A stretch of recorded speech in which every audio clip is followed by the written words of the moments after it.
collaboration with the Cyprus Mail. This is the Cyprus News Digest with Rosie Charalambous.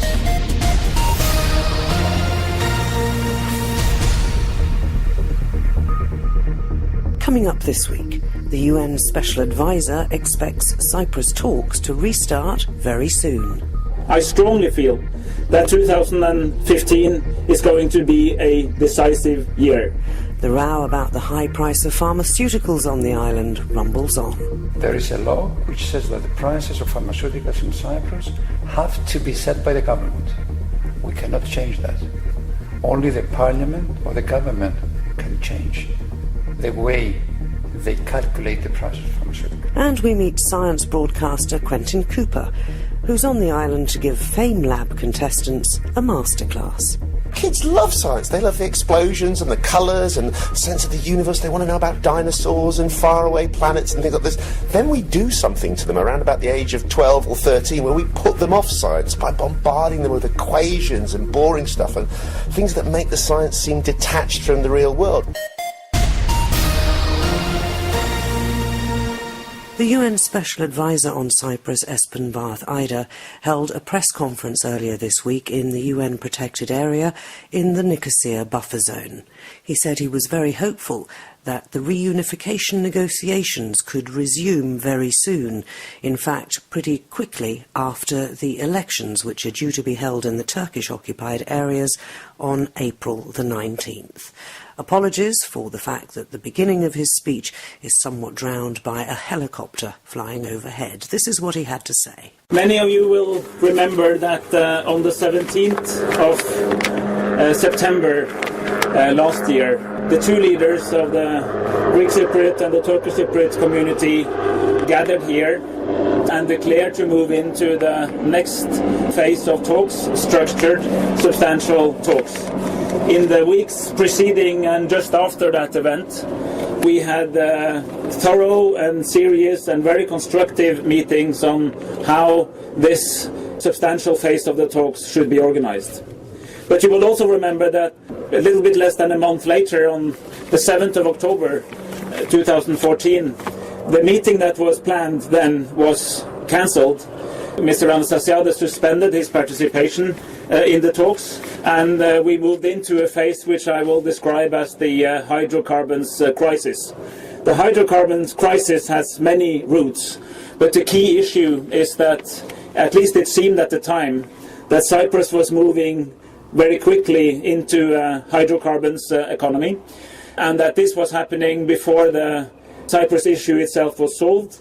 And the paradox was that while there was and is a substantive agreement on how hydrocarbons issues will be dealt with post-settlement, there was deep and divisive divisions around how this should be dealt with prior to a settlement. And this led to a sequence of events that lasted exactly half a year. It's exactly on the day, half a year, since that meeting was cancelled. Now things have changed, and a number of people have been working to see if it was possible to create the conditions, or more precisely to remove the conditions that prevented the resumption of the talks.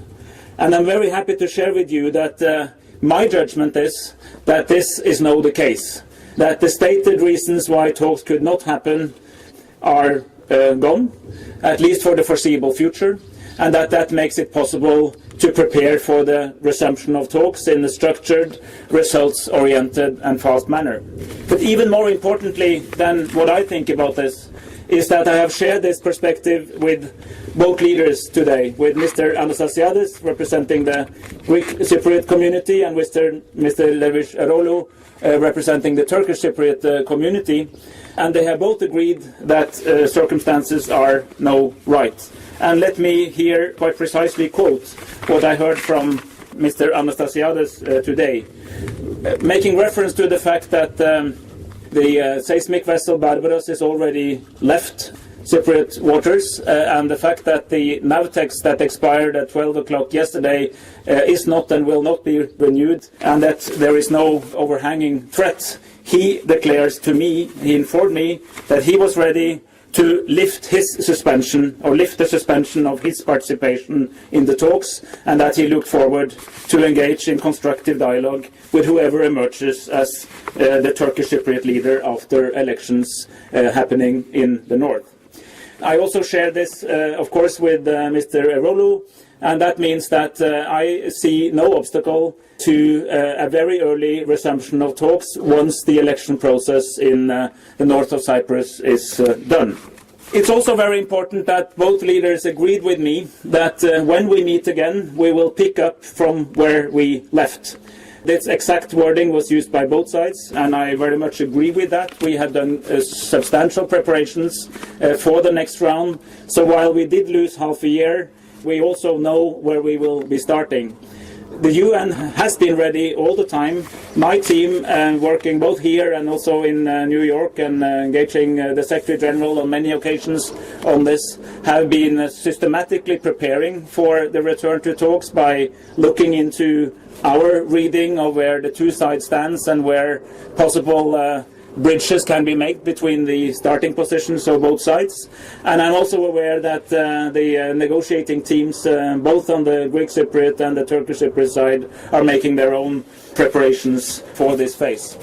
And I want to very strongly appeal not only to the leaders who I just met and had excellent conversations with today, but also to all Cypriots that I strongly feel that 2015 is going to be a decisive year. I very much hope it will be a decisive year in the right direction. The conditions are in place.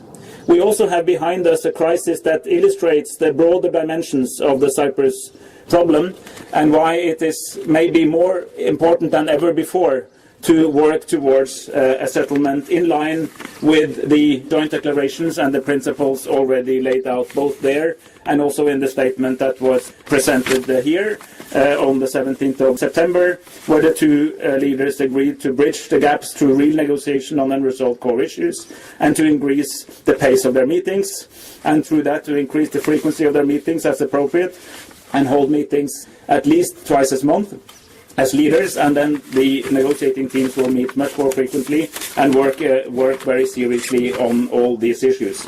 I will call on all Cypriots to realize that this is a decisive moment, not only for political leaders, but also for everybody living on this island. Having come to know a lot of people in the time I've been in this role, I feel that while some Cypriots believe that their problems are other Cypriots, I think that's fundamentally wrong. The problem Cypriots share is the absence of a settlement, which is one of the reasons why a lot of young people leave the island, why investments that could have happened is not happening, why the benefits of economy of scale cannot be reaped to the full potential, and why it has been very difficult to prepare for this hydrocarbons phase of Cyprus history. So I think that this is really a time to think strategically and not tactically, and not only at the leaders level, but across all elements of society, and understand that this is an opportunity that has to be grasped. It's a window of opportunity. We do not necessarily talk of deadlines, but the window may not be open forever. It's not me saying that, but that's my strong sense working with key interlocutors internationally and on the island, that this country has to find a solution after 51 years. It's possible. We have difficult months ahead, but there is nothing, I repeat, nothing in all the chapters that I know now quite well, which I deem as unresolvable. Every single issue can be solved if there is will, if there is dedication, and if that will is sustained as we go through all the chapters and eventually bring in the international community in some kind of final stage. So that's the news I have to share with you today. I am sure one of the first questions will be, when exactly will we start? I can always see that from the hands, and I will then jump to say I don't have a date. And the main reason I don't have a date is that we do not know the outcomes of the elections in the north. So as soon as we know, we will of course reach out to whoever is then the Turkish Cypriot leader and quickly agree on the date. But I'm thinking of something which are within weeks, not months, within weeks from now, and of course also from the date where elections are over. The UN Secretary-General's Special Advisor on Cyprus, Espen Barth Eider, talking to the press earlier this week in Nicosia. This is the Cyprus News Digest with Rosie Charalambous. The price of pharmaceuticals in Cyprus is the highest in the EU, and it's pretty high when you compare it to the rest of the world. It's been in the news recently because the Health Ministry decided on a cut in pharmaceutical prices. That's gone through, but there's a threatened further cut in the pipeline. With me on the Cyprus News Digest today, I have the chief of the Cyprus Pharmaceutical Association, Avgostinos Potamidis. Avgostinos, what exactly is the problem here? Because why are we paying so much more in Cyprus for our medicines? Well, I think that's a fallacy. That's not quite true. I think the information you have is completely wrong. The price of pharmaceuticals in Cyprus has on average European price. And it's impossible mathematically to have the highest price in Europe.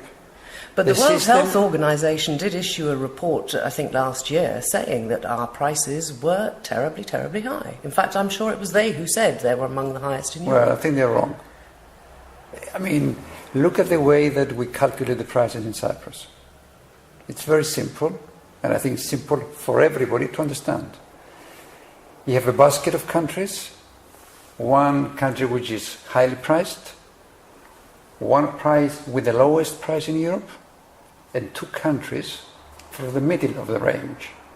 So how come they say that Cyprus is the most expensive country when you take the average of four countries, a high country, a cheap country, and two countries from the middle range? Well, mathematically, it's absolutely impossible to have the highest price. Why don't we just have a free know. market? Why don't the pharmacists here or the Pharmaceutical Association just do deals with the manufacturers and bring the drugs? Why has somebody else got to regulate it? Well, the government decided that this is the best way that they can regulate the prices, and they have the best prices for the Cypriot patient, which we agree with it. We don't disagree with it. What do we disagree with the minister right now is the way he handles these reductions. For example, we say, all right, if you decide to reduce the prices, change the basket. But at least everybody knows how the Cypriots will determine the price of pharmaceuticals. Yes, but otherwise, the pharmaceutical companies abroad, the manufacturers, they don't know anything about how prices will be valued in Cyprus, how can we calculate it, and if there is, let's say, cost effective for them to prepare a file, register the products in Cyprus, and then market it. Now they walk entirely in the dark.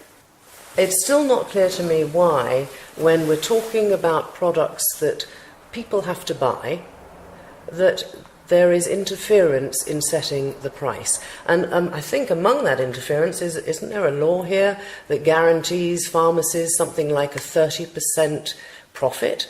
In this day and age, that's a huge markup for a market this size. We are importers. We have nothing to do with the pharmacists.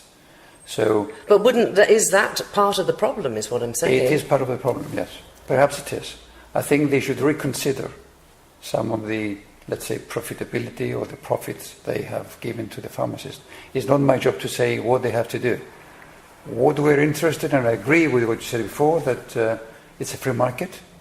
It's a private sector, and like you said before, we should be left to negotiate with our principals what prices the goods should be in Cyprus. Is that what you're working for? I mean, there's been a lot of meetings at the Parliament, and I know that you're in touch with the Minister of Health. So what are you actually asking him to do? Why don't you just scrap the whole lot and let the market find its balance? Because they wouldn't let us do that. There is a law which says that the prices of pharmaceuticals in Cyprus have to be set by the government. We cannot change that. Only the Parliament or the government can change the way they calculate the price of pharmaceuticals. Let me ask you this. If they did scrap the government setting the price, do you think in a free market situation the prices would go up or down? It's difficult to say. It could go either way. But we are not, let's say, we are happy with the system we use. Very happy. And we even suggested to the minister, instead of taking 4 countries, one high-priced, 2 medium-priced, and 1 low-priced country, take away the high-priced country, or even take the 3 cheapest in Europe and take the average of these 3 countries to arrange the prices. But you cannot just get out one day and say, I will reduce the prices by 8, 10, 15, 20%. This is not something which is being used in Europe. No European country is using this system we're using now. There is a reference system in Europe, and every country uses another country to set their prices, which we use it here. To set the prices, let's say arbitrarily, and without the manufacturers knowing well in advance what the prices of the goods are going to be in Cyprus, then we feel this is going to create problems, certainly in the future, because new products will not be available for the Cypriot patient. Why does the manufacturer need to know in advance what the selling price is going to be? Surely he is making something and selling it for a certain price. Exactly. So if you set the price so low in such a small country, then about manufacturers, they're not, let's say, they're a profitable business. Well, it's not going to affect them. They're going to sell it at the price that it is set, isn't it? Yeah, but if the price set is so low, then the manufacturers want to make a profit. And if it's not profitable... Clarify this for me. How does what I pay over the counter in a pharmacy in Cyprus affect what one of the big pharmaceutical companies is selling its products to the chap who's importing it to Cyprus? Because he has to sell it through me. If, let's say... Basically, it's not him that won't sell it to you, it's you that won't buy it because your profits will drop. No. If the price of this product is set at 10 euros, okay? By the manufacturer? By the Cyprus government. No. Let's start at the other end. No, you cannot start the other end. Why? You start because the prices are set in Cyprus, and they tell the manufacturers the wholesale price, or they tell me the wholesale price of this product is 10 euros. I tell the manufacturer, look, the price of this product is 10 euros. He will tell me, sorry, 10 euros, I'm not interested. So what do? You don't have a choice. You just do not import the product because there's no profit for me, no profit for the manufacturer. So why should I import something to lose money? Buy it 11 and sell it for 10? Nobody would do that. What's the answer? The answer is the national healthcare system. This is what we've been saying all along. And how will that affect the price of pharmaceuticals? It will affect the prices because we are talking about a unified market. Now we are talking about 20%, 25% of the total population of Cyprus. The rest of the people, they get free medicine from the public hospitals. And that will make a difference. And the prices which we are comparing our prices to other European countries, all the countries in Europe, they have a national healthcare system. The prices are completely different. If we do have a system, then prices certainly will go down by quite a lot. Well, there you have it. That is the ongoing saga of the price of medicines and pharmaceuticals here in Cyprus. And dear me, if we're going to wait for the national health system, it could be some time before it's solved. Keep up to date with events in Cyprus and around the world with the Cyprus News Digest. I'm joined on the Cyprus News Digest this week by Quentin Cooper. People who are into science will doubtless have heard of him. He has been a presenter of the BBC Radio 4's Material World, and he speaks all over the world at science festivals. He also lectures. He's here in Cyprus to give a masterclass for the finalists of the FameLab competition. Quentin, first maybe you ought to just sort of enlighten us about FameLab, because it's a newish idea, as I recall, and it's something that's encouraging young people interested in science to really get involved and communicate. Yes, I think it's new to many, but it's old to me because this is our 10th anniversary this year of what started off originally as a British-only competition. And so this was devised as at the Charalambous Science Festival, which is probably the biggest and best science festival in the UK, although I would say that because I'm on the advisory board. And we had this idea of having a competition just to try and find talented people who are good at infusing others about science. And we ran it, and we called it FameLab because one of the British TV stations, Channel 4, was involved, and they promised a slot on television for the whoever won. And it's kind of a joke about Fame Academy, a short-lived talent show on television. And somebody came along from the British Council, because I was already doing some work for them, and they went, well, you know what? This might be the sort of format we could try in some other European countries. And they rolled it out in a couple of places in Southeast Europe, and they liked it, and they rolled it out in a few more. And now I think there's 40 plus different countries around the world have tried it. There are versions of it run in CERN. NASA has had its own special FameLab, and I love the idea of something we started being an idea that NASA have borrowed. And there are heats in Australia and Hong Kong and here in Cyprus. And what actually do people do? Right, idea is very simple. You have to be able to stand up for 3 minutes, no PowerPoint. The only props that you can bring on are ones you can carry yourself, and any time taken bringing on those props comes from your 3 minutes as well, so you have to keep it simple, and try and convey something about the nature of science, but also the excitement of science at the same time. So you can't just go, ta-da, and be entertaining. You've got to have some substantive science in there, nor are you there to give a fairly dull science lecture of the kind of thing that has been putting children off science for hundreds of years. Well, that's the secret, isn't it? I Yeah. mean, that's, I think, part of the original idea is to engage young people in sciences, because if you go back 10 years when this started, there was a sort of decline, wasn't there, an interest in science in schools and in further education, and that seems to have changed. Yes, and I think the weird thing is, we always say, oh, it's very difficult to get children excited about science. I go, no. Have you not met a 4-year-old or a 5-year-old? Kids love science. They love the explosions and the colours and sense of the universe. They want to know about dinosaurs and faraway planets and things like this. Then we do something to them around about the age of 12 or 13 where we put them off science by bombarding them with equations and boring stuff and things that make the science seem detached from the real world. So it's not that kids love science. We put them off science. FameLab is meant to sort of reverse that process and keep them engaged with it.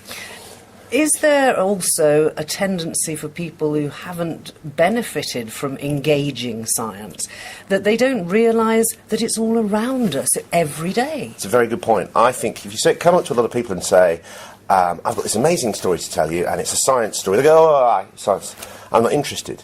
Really? Are you interested in Formula One? Are you interested in iPhones? Are you interested in the latest technology? Are you interested in fashion? Are you interested? Well, actually, you are interested in science. You just don't like the word science. We put people off, but actually, every aspect of it, the piece of equipment you're interviewing me on now, that is a product of all sorts of amazing technology. We're talking, well, there's some fantastic stuff about acoustics and phonetics and sound and how these things work as well. Every aspect of every element of our lives is science. We're a bit uncomfortable with the word because science to us means here comes the boring bit. It's like the old Jennifer Aniston ad. Well, tell us about the masterclass, because you will have how many finalists that you'll be teaching what? The communication skills? Well, yes and no. I probably sidestep the word teaching because I hope it's a bit more interactive than me just going, here's how you do it. I'm a great believer that there is no one best way. I think it's a mistake to say this is the way to do it.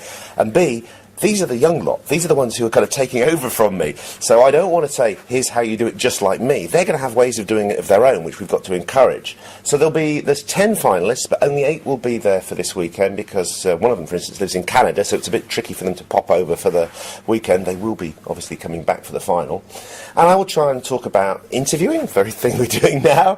I will try and talk about how the media works because a lot of misunderstandings occur between scientists and the media. I'll talk about how to try and get communicate their science on stage or to public audiences, not just through FameLab, but generally, because obviously the bad news I have to break to them is that although these are 10 talented people who've won their way through the heats, only one of them is going to be the winner of FameLab Cyprus, and I'd hate to spend the whole weekend just concentrating on how to win FameLab Cyprus. I'm going to hopefully help with some skills that's going to serve them well through life. That winner, by the way, will come to the Cheltenham Science Festival in June and take part in the international finals, which I also host.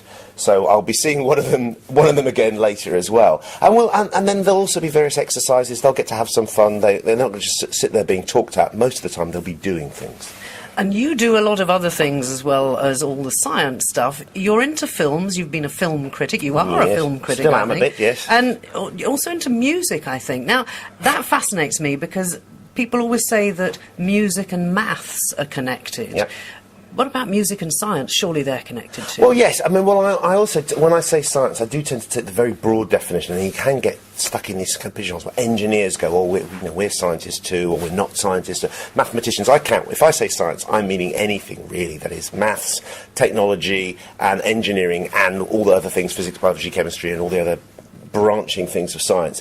There are definitely connections, and actually what's wonderful is a growing trend in the UK I've seen for science music acts as well. We have all these things. There's a wonderful organisation called Symphony of Science who take little samples of famous scientists talking, and it might be Richard Dawkins, or it might be Carl Sagan, and they'll sample them, vocode them in that kind of X-Factory sort of way, and put them to a kind of ambient techno track. And so you suddenly find yourself listening to a 5-minute piece of music, at the end of which you feel A, a little bit groovy, and B, you've learned something about evolution, or you've learned something about colonising Mars. And then there are various kind of comedy science acts as well. There's a group of NASA backroom staff who formed an a cappella group, and they're touring as well. We have Helen Arney in the UK who's very successful singing songs, and which kind of have they're sweet love songs a lot of the time, but always with a little science element in them. She does a really nice song about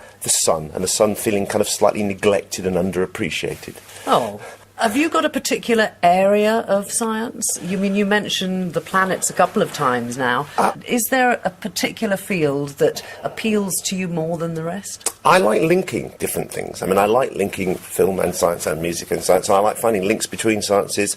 It's probably more than 50 years ago that an American Nobel laureate, Norbert Wiener, said all the most interesting advances are happening in the gaps between the sciences. And I think the fun of being a broadcaster is sometimes you can help those people join up. I've had people who've met through programmes I've done who've started collaborations. But my background, I studied artificial intelligence and psychology at Edinburgh many, many years ago. Yeah, I was going to ask, how did you... But then you went on and did journalism. So, you've done quite a sort of mix of things on the way through, haven't you? There was no master plan. There was no mostly who knew I was going to end up in Nicosia this morning? While I was at Edinburgh University, one of the things I did was I helped set up a magazine called The List, which is the Scottish equivalent of Time Out. That's still running 30-something years later. I had no idea that was going to last. And I was also very heavily involved in the Edinburgh University Film Society. Through doing that and trying to publicise that, I got involved in the media. I started reviewing things. I started working for the local paper, and so the journalism was a completely unexpected spin out. I was then working in arts journalism for several years, presenting BBC programmes, making kind of youth programmes for the BBC with noisy guitar bands, when somebody discovered I had a science background and went, "Oi, come and present this World Service computer programme." And I went, my degree's years old, I can barely remember how to programme. Oh, come on anyway. Did it for a couple of years. Once you started doing one technology programme, you were soon asked to do a science programme, and a science programme on World Service became a science programme on Radio 4, and the rest is randomness. But you've been highly lauded for the way you present stuff. What is the secret to getting a message through to people who possibly, when they first switch on, are not that interested? I don't know if there is a secret. All I can say is what I do, and I think too often people start from a presumption that the science is going to be boring, so we're going to do something to make it entertaining or work around it. And before you know it, the science has quietly been pushed to one side, and you've got a programme that pretends to be about science that's all actually, flashy, wavy arms, not much going on. I think the science is itself fascinating. Not every science story is amazing, but we're humans. We have an amazing appetite for the unknown. We love mystery stories. We love thrillers. There is no greater supply of stories of the unknown than science. It is always going just beyond the edge of what we know. If you can get people to tell those stories in that way, I love the fact that part of the privilege of what I do is when I want to know about something, it's not just a question of I'll read about it. I can call up somebody and I can get them to come on a radio programme and they'll tell me about it. And these people, scientists aren't always the best at telling their own stories, but they've always got the best stories to tell. Well, you're also going to be telling some of your stories, doubtless, to the masterclass finalists of the FameLab competition, and that's happening over the weekend here in Cyprus. The actual final itself will take place on the 29th of April. Quentin Cooper, thanks for joining me. Pleasure.